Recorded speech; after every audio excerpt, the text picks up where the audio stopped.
এটা সমস্যা আমাৰ সন্মুখত আহিছে পঞ্চায়ত ইলেকশ্যনক লৈ আজি যদি আমি পঞ্চায়ত ইলেকশ্যন ঘোষণা কৰো আমাক এমাহ সময় লাগে পঞ্চায়ত পাতিবৰ কাৰণে আৰু আজি আমি 10 জানুৱাৰীত আজি গধূলিলৈকে এতিয়া আমি বহি আছো গোটেই কেবিনেটখনে যে উচ্চ ন্যায়ালয়ৰ যিগৰাকী ন্যায়াধীশ মহামান্য তেখেতে কোৰ্টত আজি ঘোষণা কৰিছিলে যে আজিৰ ভিতৰত তেওঁ জাজমেন্টটো দিব কিন্তু এতিয়ালৈকে আমি বহি আছো জাজমেন্টটো অহা নাই গোটেই কেবিনেটখনে ইনফেক্ট 3 ঘণ্টা সময় আমি বহি আছিলো যে জাজমেন্টটো আহিব অলপ পিছত আহিব এতিয়া আহিব এনেকৈ আমি অপেক্ষা কৰি আছো ইনফেক্ট দিনৰ 2টা বজাৰ পৰা আমি অপেক্ষা কৰি আছিলো সাধাৰণতে চৰকাৰসমূহে পঞ্চায়ত পাতিব নোখোজে যে আমি পঞ্চায়ত নাপাতো ইমান ইলেকশ্যনত আমি ৰিস্ক নলওঁ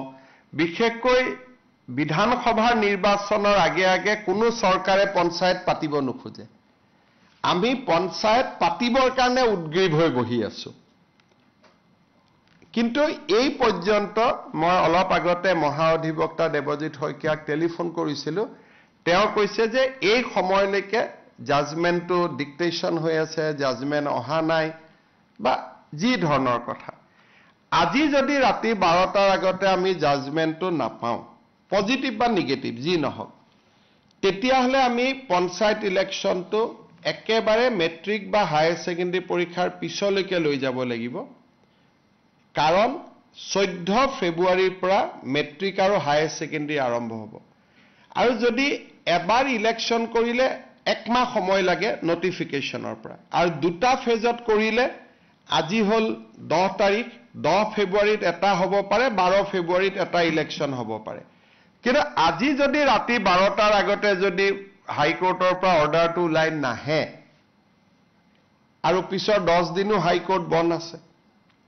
গতিকে তাৰ পৰিপ্ৰেক্ষিতত মই ভাবো যে পঞ্চায়ত ইলেকশ্যন পতাটো অসম্ভৱ হৈ পৰিব কাৰণ মেট্ৰিক আৰু হাই সেকেন্ডাৰী পৰীক্ষাৰ মাজত পঞ্চায়ত ইলেকশ্যন পাতিব পৰা নাযাব গতিকে যি সকলে মোক সুধি আছে যে পঞ্চায়ত ইলেকশ্যন কেতিয়া হ'ব মোৰ উত্তৰ এইটোৱে যে চৰকাৰে আজি 3 দিন ধৰি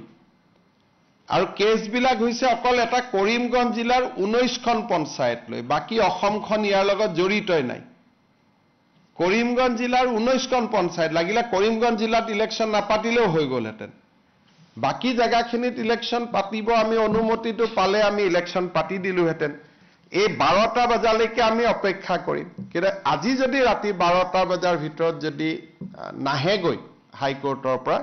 তেতিয়াহলে মই ভাবো যে মেট্ৰিক আৰু হায়াৰ সেকেন্ডাৰী পৰীক্ষাৰ আগত ইলেকশ্যন হোৱাটো অসম্ভৱ হৈ পৰিব আৰু এই ইলেকশ্যনো পিছুৱাবৰ কাৰণে কোনে লাগি আছে কংগ্ৰেছ দলৰ কৰিমগঞ্জ দলৰ প্ৰাৰ্থী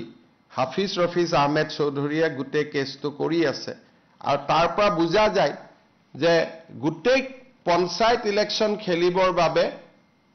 হাফিজ ৰফিজ চৌধুৰী আৰু তেওঁৰ সংগীসকলে সাহস কৰিব পৰা নাই আৰু সেই কাৰণে কেছটো কৰি পেলাই পঞ্চায়তটো পিছুৱাই আছে নিয়মমতে পঞ্চায়ত পাতিব লাগে যে চৰকাৰক বিপদত পেলাও পঞ্চায়ত পাতি দিও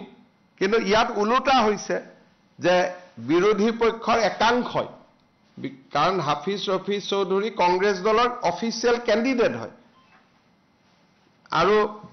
আন যিগৰাকী অধিবক্তা তেওঁ কংগ্ৰেছ দলৰ দিনতে সলিচিটৰ জেনেৰেল হৈছিলে দিল্লীত গতিকে দুইজন অধিবক্তাই আজিও তেওঁলোকে আৰ্গুমেন্ট 3 দিন আগত শেষ হল আজিও 2 ঘণ্টা আৰ্গুমেন্ট কৰিছে গতিকে কিহৰ কাৰণে তেওঁলোক পঞ্চায়তৰ কাৰণে সাজু হ'ব পৰা নাই মই নাজানো কিন্তু তৃণমূলত গণতন্ত্ৰ বচাবৰ বাবে এবাৰ আমি বহুত কৰিছিলো পাৰ্টি লেছ কৰি দিছিলো যে কোনো পাৰ্টিৰ হ'ব নালাগে যাতে অৱসৰপ্ৰাপ্ত শিক্ষক অৱসৰপ্ৰাপ্ত ডক্টৰ সকলোৱে যাতে ইলেকশ্যন খেলিব পাৰে ভাল পৰিৱেশ হয় পঞ্চায়তৰ পৰা দুৰ্নীতি নোহোৱা হয় কিন্তু যি নহওক আমিতো হাইকোৰ্টৰ ওপৰত মাতিব নোৱাৰো গতিকে ৰাতি 12টালৈকে অপেক্ষা কৰিম আৰু 12টাৰ আগত যদি জাজমেন্ট পাওঁ হ'ব নহলে আৰু এটো মেট্ৰিক হায়াৰ সেকেন্ডাৰী পিছলৈকে পিছুৱাই যাব তাৰ পিছতো বানপানী আহিব বা বানপানী থাকিব কি পৰিৱেশ হয় আৰু এতিয়াই ক'ব পৰা নাযাব আজি যদি 12টালৈকে মই ইলেকশ্যন কমিশনকো ৰিকুৱেষ্ট কৰিছো যে আপুনি বহি থাকক আমিও বহি আছো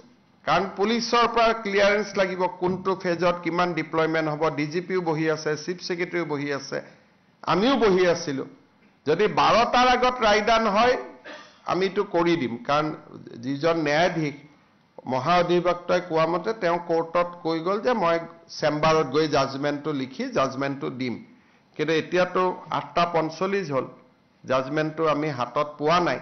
যদি 12টাৰ আগত জাজমেন্ট হয় তেতিয়ালে হ'ব যদি 12টাৰ আগত জাজমেন্ট হয় উচ্চ ন্যায়ালয়ৰ বিপক্ষেতো আৰু আমি যাব নোৱাৰো